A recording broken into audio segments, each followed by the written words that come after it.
आइए सुनिए गबन भाग 8। रमा के परिचितों में एक रमेश बाबू म्यूनिसिपल बोर्ड में हेड क्लर्क थे। उम्र तो 40 के ऊपर थी, पर थे बड़े रसिक। शतरंज खेलने बैठ जाते तो सवेरा कर देते, दफ्तर भी भूल जाते। न आगे नाथ न पीछे पगहा। जवानी में स्त्री मर गई थी, दूसरा विवाह नहीं किया। उस एकांत जीवन में सिवा विनोद के और क्या अवलंब था। चाहते तो हजारों के वारे न्यारे करते, पर रिश्वत की कौड़ी भी हराम समझते थे। रमा से बड़ा स्नेह रखते थे, और कौन ऐसा निठल्ला था जो रात रात भर उनसे शतरंज खेलता। आज कई दिन से बेचारे बहुत व्याकुल हो रहे थे। शतरंज की एक बाजी भी ना हुई। अखबार कहां तक पढ़ते। रमा इधर दो एक बार आया अवश्य, पर बिसात पर न बैठा। रमेश बाबू ने मोहरें बिछा दिए, उसको पकड़कर बैठाया, पर वह बैठा नहीं। वह क्यों शतरंज खेलने लगा? बहू आई है, उसका मुंह देखेगा, उससे प्रेमालाप करेगा कि इस बूढ़े के साथ शतरंज खेलेगा। कई बार जी में आया उसे बुलवाएं, पर यह सोचकर कि वह क्यों आने लगा रह गए। कहां जाए? सिनेमा ही देखाए, किसी तरह समय तो कटे। सिनेमा से उन्हें बहुत प्रेम न था, पर इस वक्त उन्हें सिनेमा के सिवा और कुछ न सूझा।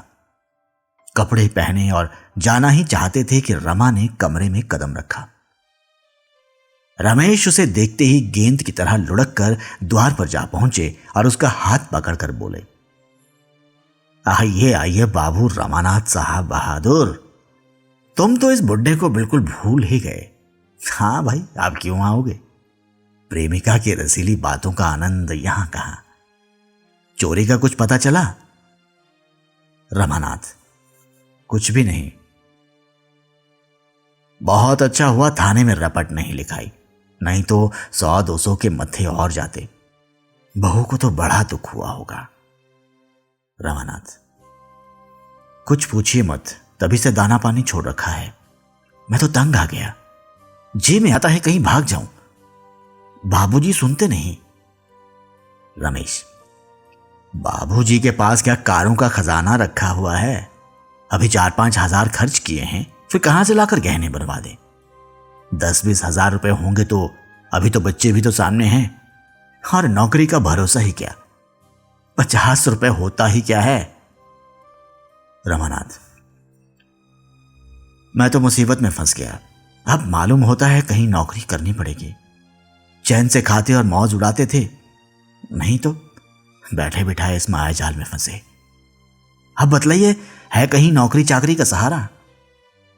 रमेश ने ताक पर से मोहरें और विसात उतारते हुए कहा, आओ एक बाजी हो जाए, फिर इस मामले को सोचें। इसे जितना आसान समझ रहे हो उतना आसान नहीं है। अच्छे अच्छे धक्के खा रहे हैं। रमानाथ, मेरा तो इस वक्त खेलने का जी नहीं चाहता। जब तक ये प्रश्न हल ना हो जाए मेरे होश ठिकाने नहीं होंगे। रमेश बाबू ने शतरंज की मोहरें बिछाते हुए कहा, आओ बैठो, एक बार तो खेल लो, फिर सोचें क्या हो सकता है। रमानाथ, जरा भी जी नहीं चाहता।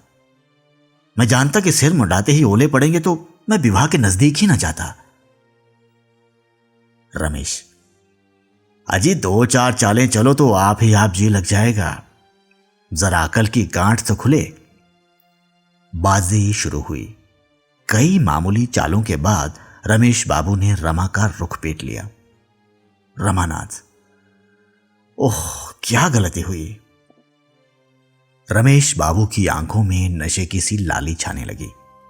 शतरंज उनके लिए शराब से कम मादक न थी। बोले, बोहनी तो अच्छी हुई। हाँ, तुम्हारे लिए मैं एक जगह सोच रहा हूं, मगर वेतन बहुत कम है, केवल 30 रुपए। वह रंगी दाढ़ी वाले खान साहब नहीं है, उनसे काम नहीं होता। कई बार बचा चुका हूं। सोचता था जब तक किसी तरह काम चले बने रहें। बाल बच्चे वाले आदमी हैं। वह तो कई बार कह चुके मुझे छुट्टी दीजिए। तुम्हारे लायक तो वे जगह नहीं है, चाहो तो कर लो। ये कहते कहते रमा का फीला मार लिया। रमा ने फीले को फिर उठाने की चेष्टा करके कहा, आप मुझे बातों में लगाकर मेरे मोहरे उड़ाते जाते हैं, इसकी सनद नहीं, लाओ मेरा फीला। रमेश, देखो भाई, बेईमानी मत करो, मैंने तुम्हारा फीला जबरदस्ती तो नहीं उठाया। हां, तुम्हें वह जगह मंजूर है? रमानाथ, वेतन तो 30 है। रमेश, हां, वेतन तो कम है, मगर शायद आगे चलकर बढ़ जाए। मेरी तो राय है कर लो। अच्छी बात है, आपकी सलाह है तो कर लूंगा। रमेश, जगह आमदनी की है। मियां ने तो उसी जगह पर रहते हुए लड़कों को एमए एलएलबी करा लिया, 2 कॉलेज में पढ़ते हैं। लड़कियों की शादियां अच्छे घरों में की। हां, जरा समझ बूझ कर काम करने की जरूरत है। रमानाथ, आमदनी की मुझे परवाह नहीं, रिश्वत कोई अच्छी चीज तो है नहीं। रमेश, बहुत खराब, मगर बाल बच्चे वाले आदमी क्या करें, 30 रुपयों से गुजर नहीं हो सकती। मैं अकेला आदमी हूं, मेरे लिए 150 काफी है, कुछ बचा भी लेता हूं। लेकिन जिस घर में बहुत से आदमी हों, लड़कों की पढ़ाई हो, लड़कियों की शादियां हों, वह आदमी क्या कर सकता है? जब तक छोटे छोटे आदमियों का वेतन इतना ना हो जाएगा कि वह भलमनसे के साथ निर्वाह कर सके, तब तक रिश्वत बंद ना होगी। यही रोटी दाल घी दूध तो वे भी खाते हैं, फिर एक को 30 रुपए और दूसरे को 300 रुपए क्यों देते हो?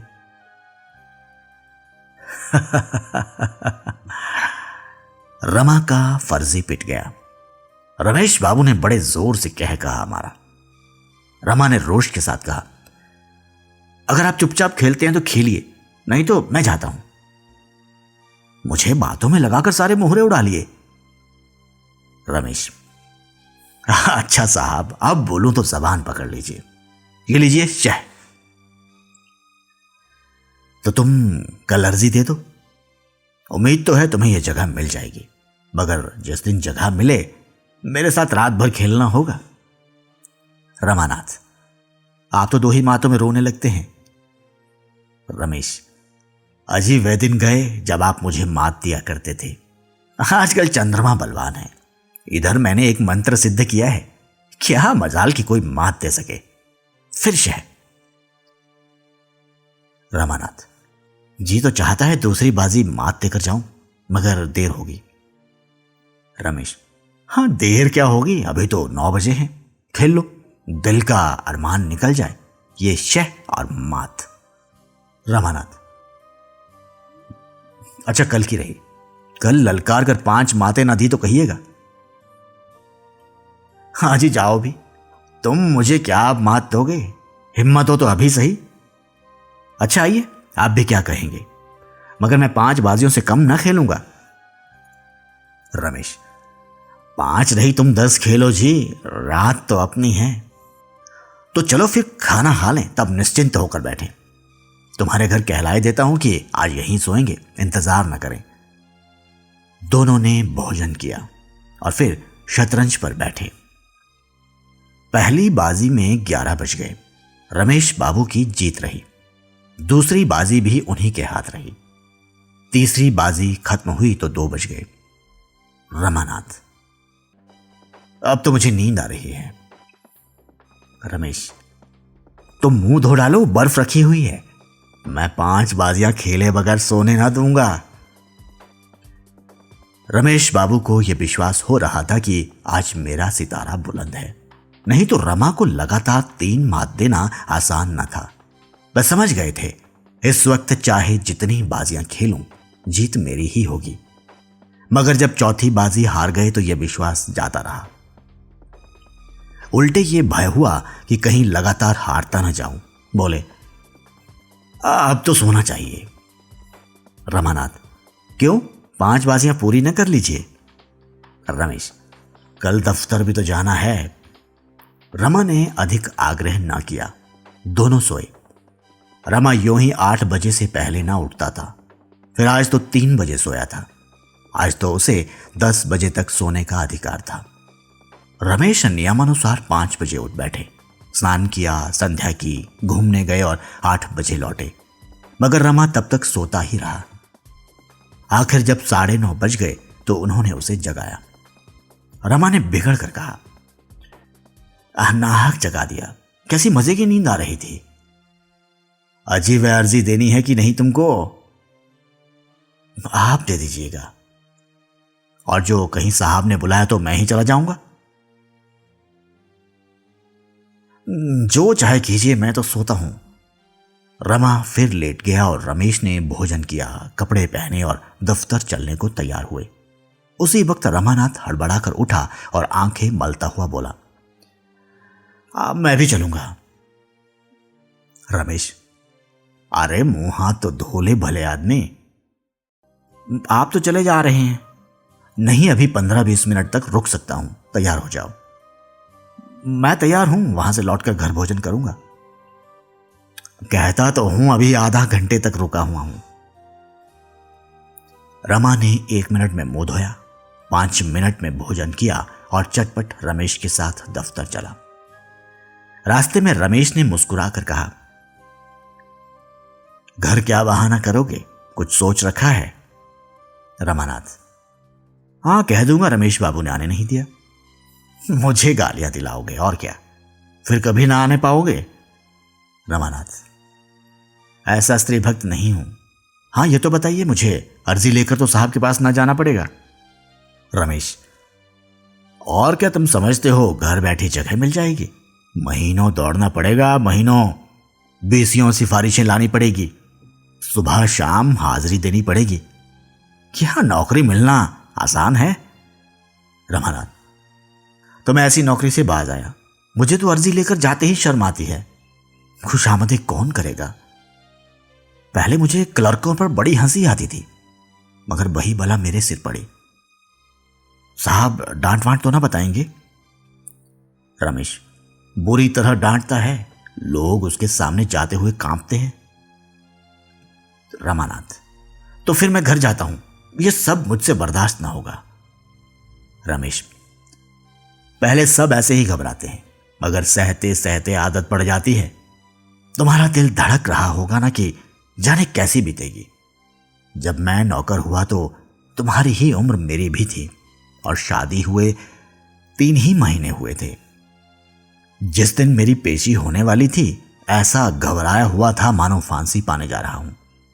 मगर तुम्हें डरने का कोई कारण नहीं है, बस सब ठीक कर दूंगा। रमानाथ,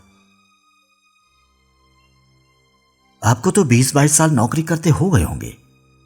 रमेश, पूरे 25 हो गए साहब।